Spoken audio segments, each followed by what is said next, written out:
இந்திரனின் மோகத்தால் துர்வாச முனிவரிடம் இந்திரன் சாபம் பெற்று அவனது பதவி பறிபோனது. அப்பதவியை பெற அமுதத்தை உண்டு பலம் பெற வேண்டும்.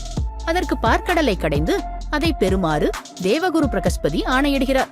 தேவர்களும் அசுரர்களும் மந்தரகிரியை மத்தாகவும் வாசுகி என்ற பாம்பை கயிறாகவும் கொண்டு பார்க்கடலை கடைந்தனர். பல நாட்கள் கயிறாக விளங்கிய வாசுகி பாம்பு கொடிய விஷத்தை கக்க அந்த விஷம் கடலோடு கலந்து ஆலகால விஷமாக மாறி தேவர்களையும் அசுரர்களையும் பயங்கரமாக துரத்தியது. பயந்து நடுங்கிய தேவர்களும் அசுரர்களும் தங்களை காக்க வேண்டி கைலாசநாதரான சிவபெருமானின் திருவடிகளில் வீழ்ந்து பணிந்து தஞ்சமடைந்தனர். சிவபெருமான் ஆணைப்படி நந்திதேவரும் சுந்தரரும் எடுத்து வர ஒரு நாவல் பழம் போல அந்த காலக்கூட விஷத்தை உருட்டி ஈசன் உட்கொண்டார். பரமேஸ்வரன் அதை உட்கொண்டால் அவன் உள்ளே இருக்கும் பல கோடி உயிர்களும் அழிந்துவிடும் என்பதை உணர்ந்த அன்னை பராசக்தி தனது கரங்களினால் ஈசனின் கண்டத்தை பற்றி விஷத்தை அங்கேயே தங்கச் செய்கிறாள். விஷமுண்ட கழுத்தை உடைய ஈசன் திருநீலகண்டரானார்.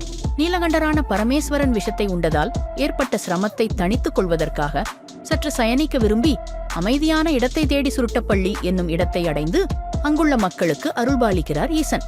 சிவபெருமான் இங்கு பள்ளி கொண்டிருப்பதால் பள்ளிகொண்டீஸ்வரர் என்று அழைக்கப்படுகிறார்.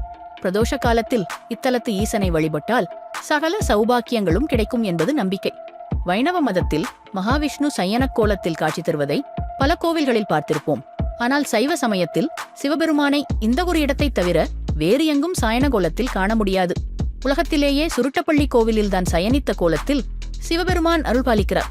பெருமான் பள்ளி கொண்ட ஈஸ்வரராக காட்சியளிப்பது இந்த கோவில் மட்டும்தான். அனைத்து தெய்வங்களும் தம்பதி சமேதராக அருள்பாலிக்கின்றனர்.